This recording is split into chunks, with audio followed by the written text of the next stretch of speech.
Voltei, gente, mais uma vez. Vamos dar continuidade a essa história, porque tem muita história ainda. Bom, nós estávamos falando do governo de JK, íamos começar a falar, né? E aí, JK, durante a sua campanha, né, para as eleições, ele andava na rua com esse gesto, ó. Era esse gesto que ele fazia. O que ele queria dizer? Que em 5 anos de governo, porque naquela época o mandato de presidente eram 5 anos, ele iria governar e fazer, desenvolver o Brasil 50 anos, né? Então era uma proposta bastante arrojada, era uma proposta bastante, vamos dizer assim, atraente, né? Para que todo mundo realmente votasse nele. E ele dizia que iria desenvolver o país, né? Que ele traria, ele tinha um plano de metas, né? Faria investimentos em algumas áreas importantes que faria com que o país sim se desenvolvesse todo esse tempo, né? 50 anos em 5 de governo. Lembrando que Getúlio Vargas é considerado um governo nacionalista, porque Getúlio quis nacionalizar as indústrias. Ele queria que tudo fosse nacional. Já JK, ele, vamos dizer assim, abriu as portas do Brasil para as multinacionais. Então, foi nesse período que entrou no nosso país, né, entraram no nosso país as multinacionais automobilísticas, as montadoras de carro, né, principalmente a Volks, né? Então, nós tivemos assim uma entrada de multinacionais numa quantidade muito grande no país, principalmente no setor automobilístico, né? Ele deu muita importância a isso. Então, aqui, ó, JK foi eleito presidente do Brasil nas eleições de 55, tendo João Goulart Jango como vice-presidente. No início de seu governo, JK apresentou ao povo brasileiro seu plano de metas, cujo lema era 50 anos em 5 de governo. Pretendia desenvolver o país 50 anos em apenas 5 de governo. O plano de metas consistia no investimento em áreas prioritárias para o desenvolvimento econômico, principalmente infraestrutura, rodovias, hidroelétricas, aeroportos e principalmente as indústrias. Então, infraestrutura e indústria. Aqui nós temos uma foto, né, de Brasília, que a cidade de Brasília, né, ela foi construída no governo de JK. Ele prometeu construir uma nova capital para o Brasil e ele o fez dentro do período combinado com o povo, né? Mas fez como, gente? Porque onde foi construído Brasília não existia absolutamente nada. Então, isso custou muito caro para o Brasil. A custa de quê?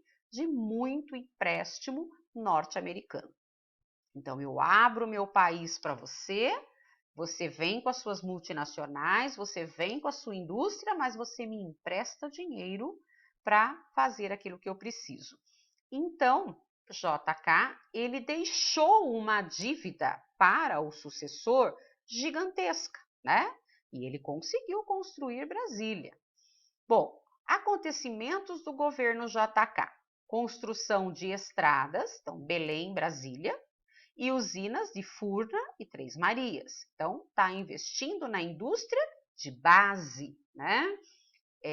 Getúlio Vargas também teve essa preocupação, porque, veja bem, não adianta a gente industrializar se não tem energia, né? Então, as hidrelétricas, elas eram muito importantes e as usinas, produção de aço, então, todas essas indústrias de base, elas eram importantes para a industrialização do país.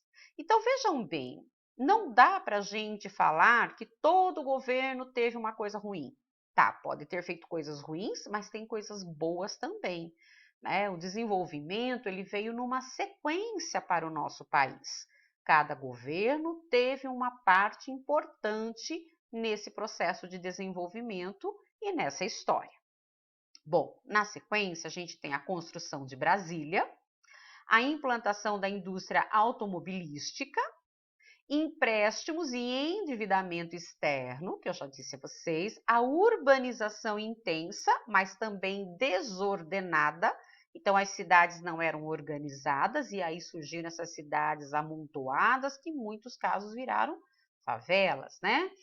A inflação e a concentração de renda também aconteceu durante o governo dele, né? Então, continuou subindo a inflação, o salário continuou abaixando e uma desigualdade social aumentando cada vez mais. Também nesse período, aí tem a coisa boa, né? A exportação da bossa nova para o mundo. A bossa nova era vamos dizer assim, um modelo nacional que nós tivemos aí de música, né? Um estilo musical que foi divulgado no mundo inteiro, né? Cantado, enfim, bem bacana. Éramos campeões mundiais de futebol na Copa de 58, né? Que a gente tem a imagem, e vivíamos os anos dourados, né? Na sequência do governo de JK veio Jânio Quadros. Governou pouquíssimo tempo, foi um governo meteórico, né? Passou voando. Também eleito pelo povo, Jânio também tinha um jingles de sua campanha que eu vou colocar para vocês, aguarde lá um bocadinho para vocês ouvirem. Hoje eu estou toda musical aqui, né? Então vamos lá, escutem lá a musiquinha da campanha de Jânio Quadros.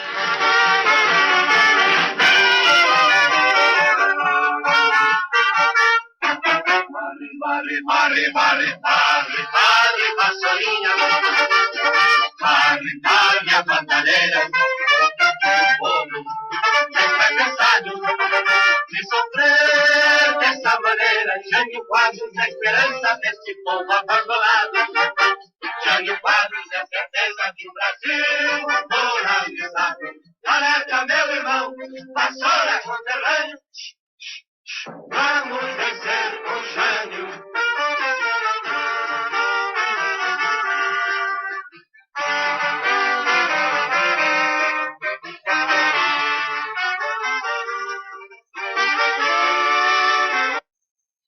Gente, Jânio Quadros fez uma campanha maravilhosa. Vou varrer a imoralidade para fora do país, né? Nós vamos moralizar o país. Então, ele com essa campanha, uma pessoa que se portava assim muito sou do povo, né? Em cima de palanque, em hora de comício, ele tirava lá o lanchinho de pão com mortadela dele do bolso e comia pão com mortadela, como dissesse assim, olha, eu sou do povo, né? E aí, sou igual a vocês, sou igual, né? Então, somos povo, povo vota em povo. E assim, Jânio ganhou a presidência do Brasil numa coligação entre PTN, PDC, UDN, PR e PL. Uniu lá um monte de partido e elegeram Jânio Quadros. Na eleição presidencial de 60, a vitória coube a Jânio Quadros. Naquela época, as regras eleitorais estabeleciam chapas independentes para a candidatura a vice-presidente. Por esse motivo, Jânio não conseguiu eleger o seu vice.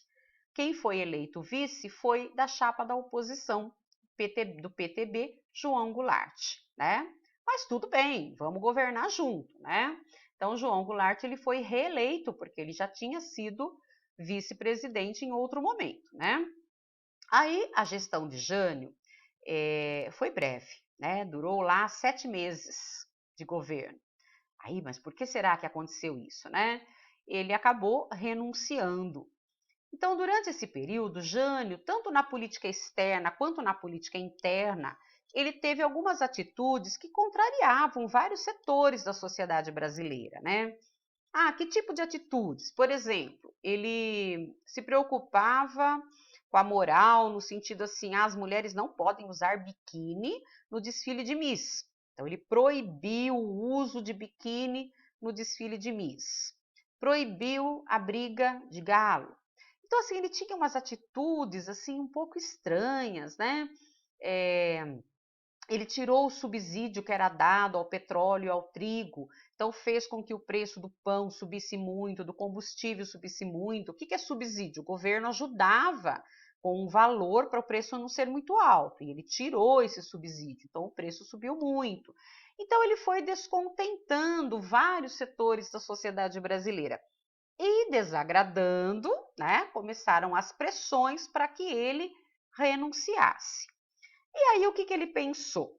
Eu vou renunciar e aí vão fazer para mim igual fizeram para Getúlio quando ele renunciou, que tinha campanha lá, queremos Getúlio, queremos Getúlio. Lembram lá do queremismo? Ele achava que ia ser assim. Aí ele fez uma carta testamento também, bem bonita, pedindo a renúncia, né? E renunciou. Só que ninguém pediu para ele ficar. E aí ele perdeu o cargo, né? Quem teria que assumir? João Goulart.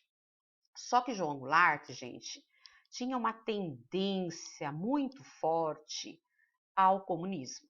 Tanto é que no dia da renúncia, né, Jânio nem conversou com o vice, né? Onde estava o vice? Na União Soviética. E a União Soviética era o quê? Comunista. Nossa, então o vice-presidente está na União Soviética fazendo o quê? Então ele é comunista.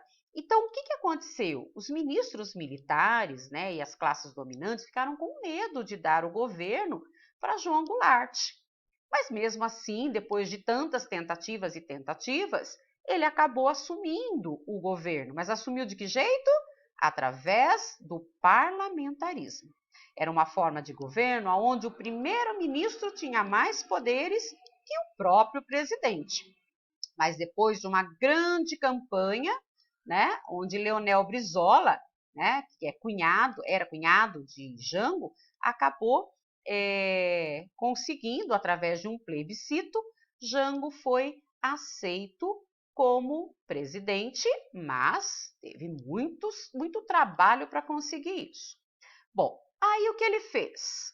Tomou algumas atitudes também que levavam a acreditar que ele era comunista. De todas essas atitudes que a gente tem aqui, ó, lei de remessa de lucro, quer dizer, proibir as indústrias mandarem o dinheiro para o país de origem, as multinacionais, descontentou os Estados Unidos, descontentou a UDN, o plano trienal que ele desenvolveu, que não agradou, a reforma de base, que calcava muito em cima da reforma agrária, que é tomar terras improdutivas de pessoas que não estão usando a terra e dividir com os mais pobres, as ligas camponesas que vieram aí com uma grande força nessa questão da reforma agrária. Então, gente, começou a desagradar demais a oposição e Jango começou a ser pressionado, né, pela oposição, até que aconteceu um comício dele na Central do Brasil, né, lá na estação de trem da Central do Brasil, e falando de reforma agrária. Isso desagradou demais ainda a oposição. E nós tivemos, na sequência, uma passeata pedindo, né, uma intervenção militar. Foi a passeata da família com Deus pela liberdade, porque todo mundo tinha medo do comunismo, né?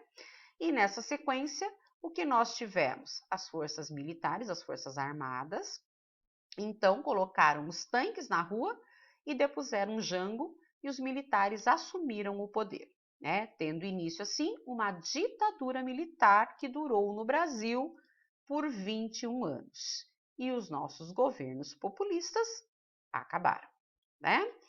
Então, dentro desse contexto de medo, de Guerra Fria, de medo do comunismo, nós vimos o Brasil mergulhar numa ditadura militar que durou muitos anos, né? Mas isso é história para um outro dia. Por enquanto, ficamos por aqui. Se você tiver dúvida, assista novamente os vídeos. Você vai entender melhor a nossa aula. Beijo, queridos. Ficamos para a próxima. Até mais. Tchau, tchau.